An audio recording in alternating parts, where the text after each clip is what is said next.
Moving to oneness.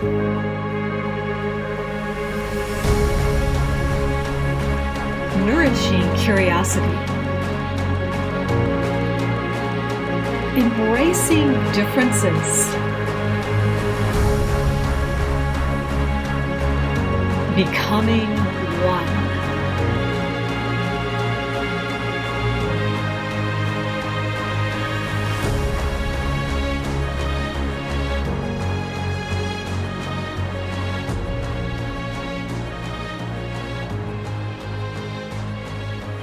The summer solstice is a turning point. The days are becoming shorter again, so it puts a little tear in my eye. And the nights, or the night sky, is becoming longer once more. It's a beautiful rhythm that we go through every year, and depending of where we are or what kind of person you are, you favor the one over the other.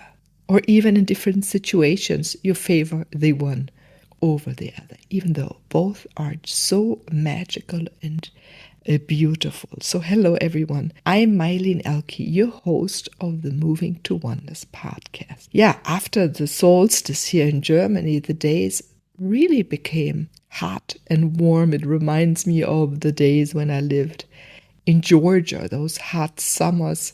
Not so much clothes on, that's what I like, the lightness, wearing dresses, having all windows and doors open. And even though it's a little hard at the moment to leave all the doors open, because I've got still some wild young cats, and I monitor a little bit when they go out and when not, until they're a little older. But these warm nights that arise when the days are so hot that our pores sweat, which is a good cleansing. I really love that it sends out everything that is stagnant within your body, our body, my body, right? And we can refresh our body with a lot of beautiful water. So choose your water wisely. Maybe you have a spring in the area you can get fresh water from, or you put your water into the sunshine and drink it, right? And I do hope you use water in glass bottles if you can, if you live somewhere where that is possible. As we're learning more and more about the negative side of plastics in our nutrition, especially if you watched the last episode with Jeff Garner, you may have become more and more aware of this. But what also is so beautiful, the nights are so warm. Also reminding me of my life in Atlanta and in Athens, where you could sit outside for a long time and chat and exchange stories. You could go dancing. You would wander through the streets. You could go for a long time into the woods, right, after work still or after college. And just to breathe in that fresh air that felt so good.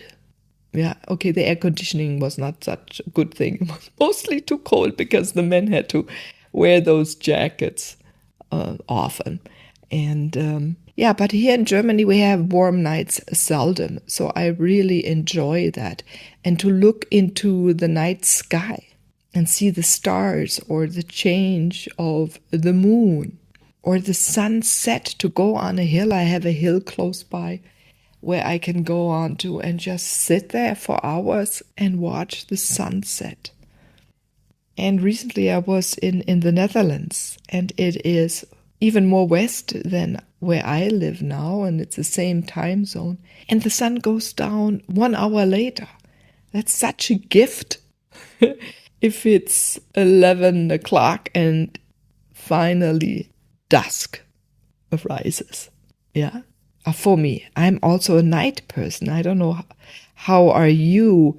I am become more creative in the evenings. I need my mornings for myself. Not that I'm tired in the mornings, but I like to use them for myself, for me and my body, to take care of my family, of my animals, the birds outside, the plants. Yeah, so I cherish that calmness It's a different calmness. It's the calmness of a start of a day, where at night is this calmness of having achieved something, even though we are not under pressure to achieve, but to reflect on what I have done or someone else, and maybe you reflect on what you have done.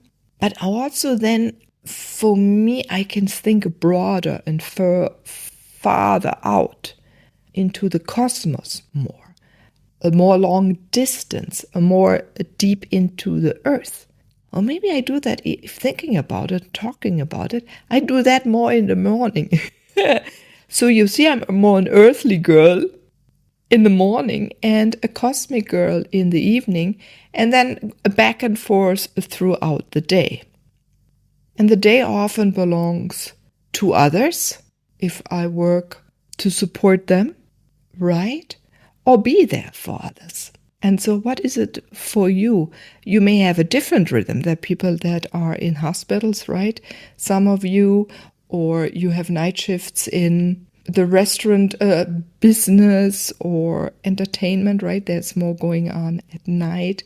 Police officers. I mean, there are many different shifts that are timely different. And I think that's good. And I think we can do that even more and bring that even into the school system, that we have different time shifts for different kind of people, because we're all in a way different. Yes, it is good to get up early in the morning to really take in the awakening of the world, right? So if you're anyway a riser with the sun, you experience that often.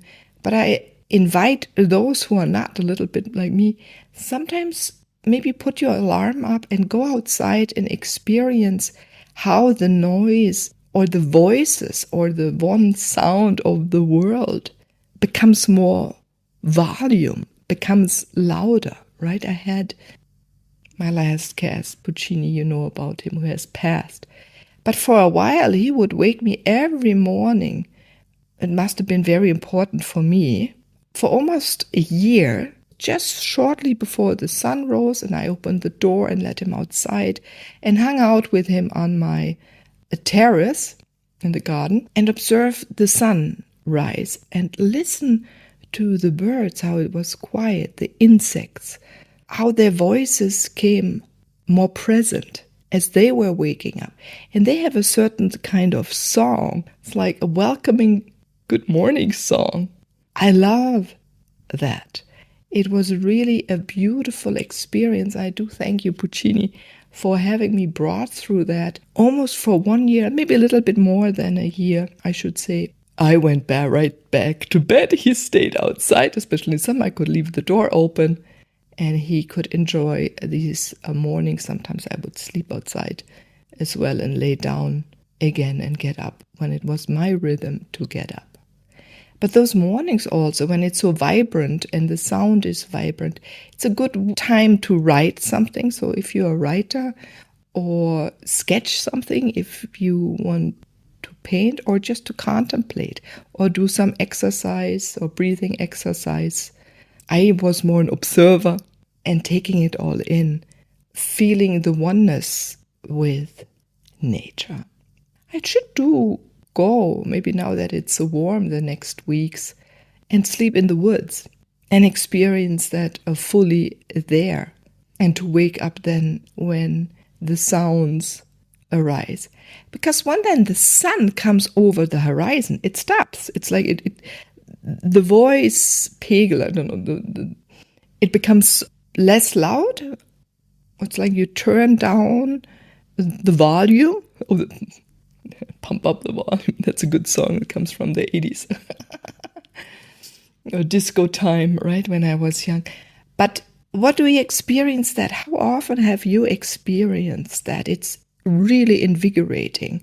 So I needed it for myself, for my body, to learn more about myself, to take in this information, because it's so crystal clear, that it's so pure, it's crystalline, right, early in the morning. So maybe now, if you live somewhere where it's the sun, if you live on the other side of the earth, you can sleep in a little bit longer, but do go maybe outside with a jacket or something. And if you live around the equator, yeah, you're lucky. You may experience it when you go out. Those times when we would go out and party, right? If you go here at the Mediterranean, and you would come back when the sun rose.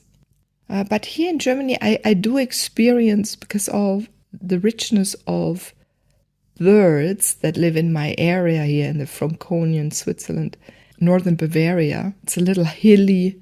It's a very ancient landscape. It's limestone.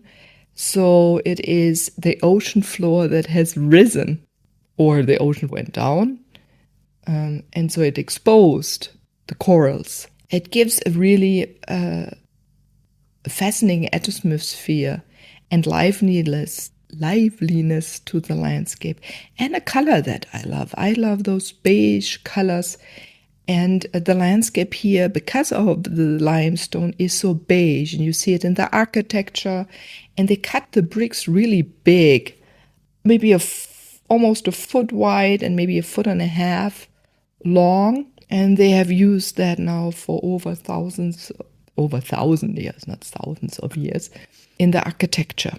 And you can still see it. It gives a warmth that really speaks to me. As an example, in northern Germany, or now that I'm going to speak about the Netherlands again, because I really thought about that again, that there the bricks are more dark burnt colors, or a dark burgundy red or Bordeaux red or dark brown, or red tones. And it is not so my color. I've learned that. So I really enjoy and thank all my spirits that they let me here to soak in these colors, because they do me well. So what colors or architecture material do you feel good in? I just had to think about it. The limestone is also a lot of beaches, so that's why I love to be at beaches. It's the same color, and I also like to be in the desert. I've been to many deserts in this world. I have not been to the Gobi Desert, still on my list, and in Australia I haven't been. They have these colors, and that is something really calming. And what does it touch? Is it the sunlight that they reflect? The cleansiness, maybe the cleansiness of light, or the bright light that I connect to? So think about what is being used in your area. Not every area has so many stone buildings. Too many have here just concrete buildings nowadays. I think, as a former landscape architect, I miss that a little bit, and I think it's a pity we do all these concrete buildings around the world that look the same. No details or love to detail, only cheap, which I can understand. There's a need. But at least I desire that there is more creativity, that more ways of different materials are used to bring cooling. What is it? Lehm? Oh, Ton. God, I can't remember the English word. But you make, if you have wet earth, you can use it to make vessels, right? Or you can use it to put on houses, the adobe style, right? And many other cultures around the continent on this globe use that, and you use maybe straw and other materials. And there's so much new inventions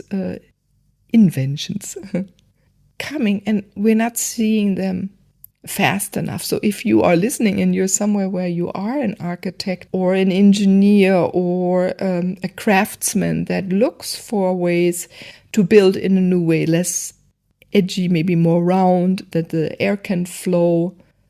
Tomorrow I have an art show.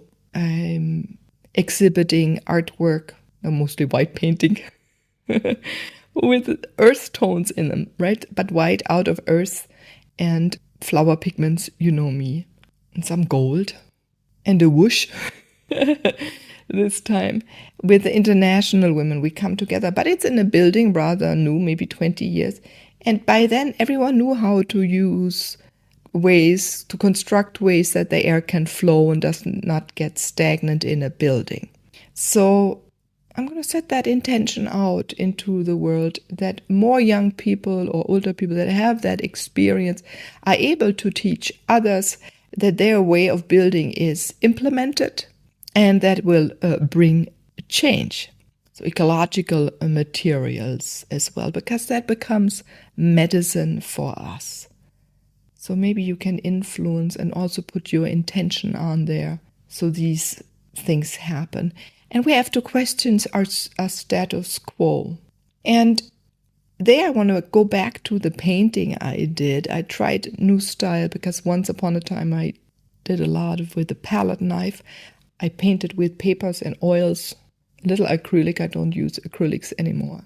Just can't touch it anymore. The plastic, how you clean everything, it just makes the world not a pretty place in my view.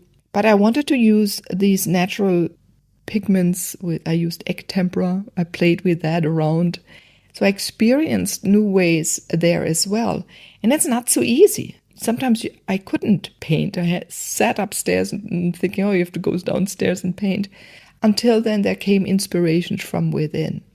So if you're a creator, do wait for the inspiration from within and try something new out.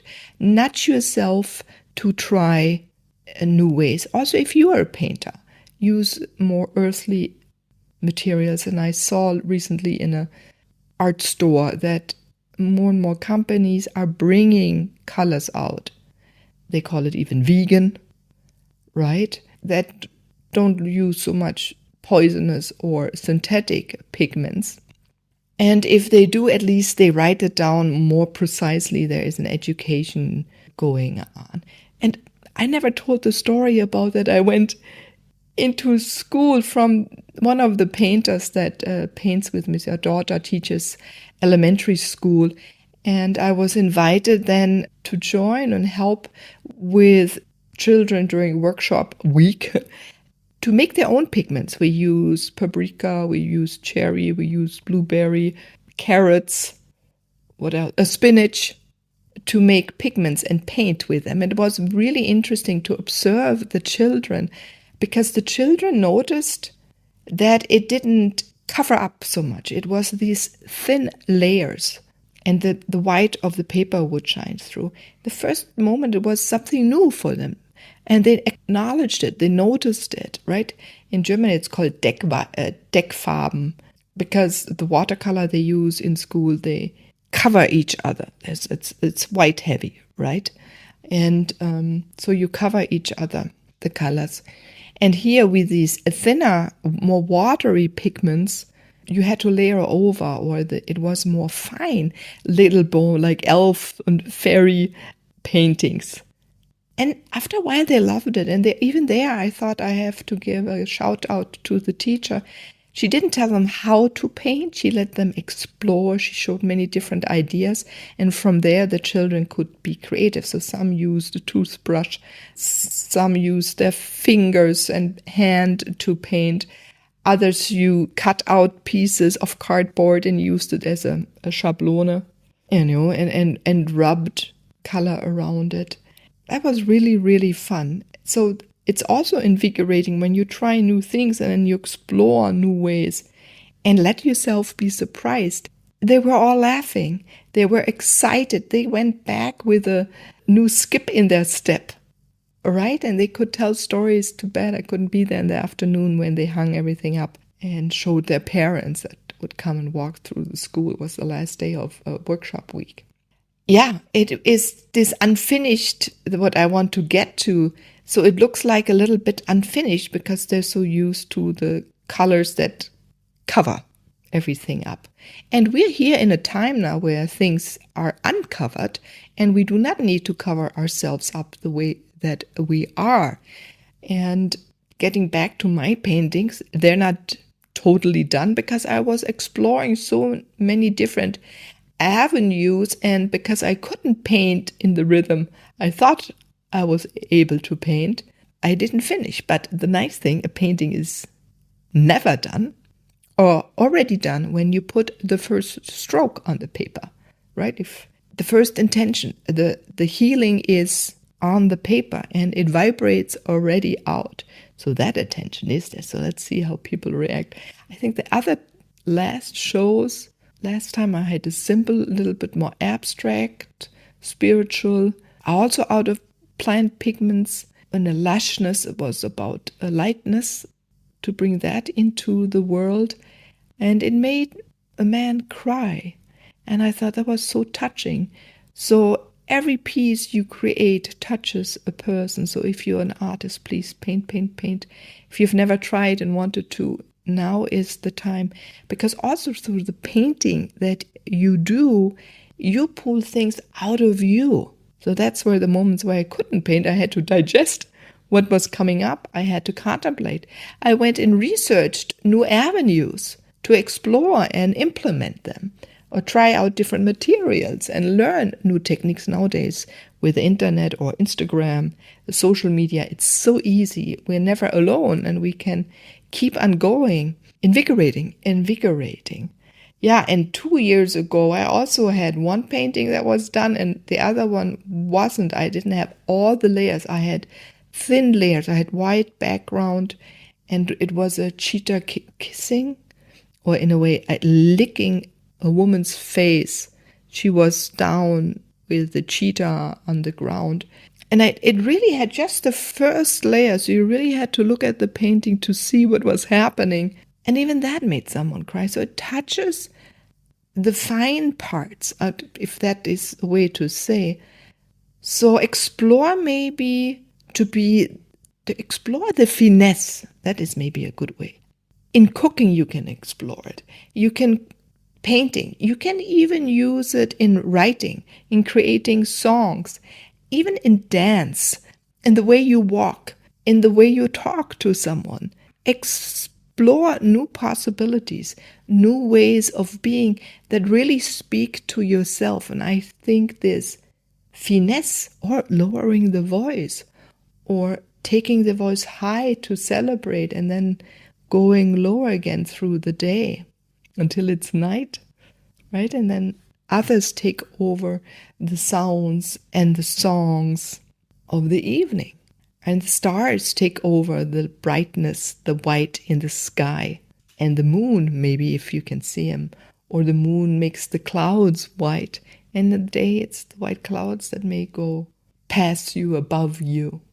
And that's also so nice. There is no perfect cloud. So look at those skies, so we can let go of what really is perfect and what has to be done to make something finished. But there is never something finished, because who is the judge? There is no judgment in this cosmos. Whatever is in the moment is perfect in the moment. And if it changes in the next moment, it changes in the next moment. Isn't that a beautiful way to live? So nudge yourself to be a little bit more courageous, to pull out the fine side, the unfinished side, the lightness, the quietness, and then the spurs of, to celebrate yourself and celebrate the part you are. Because if you go outside in nature again and we're quiet, everything comes to you. If you're quiet, right? If you sit down, you melt into everything and everything melts into you. That is so beautiful. And then the exchanges. That also quiets the mind. If we take off the pressure of we think we need to do, to just be who we are, to be who you are. And so I am putting my intention out to be who I am. Because when you are who you are, I am who I am. And we all together are who we all others can also move into that, to become and be more fully themselves and discover themselves. You can discover yourself. The lightful being you are, the light and brightness, the clarity, the purity, the truth you express in every moment. This is so beautiful. Boyanda hey, oyanda, oyanda hey, ho yanda ho, ho ho nya ho, ho ho nya ho, ho ho ho nya no yanna bu, ho nya nyo bunju, Wanyanandu. And here comes my cat Genji. The deep voices moved him to come over and say hello to me, but at the same time to you, because he's smelling the microphone, exploring what is out there in the world.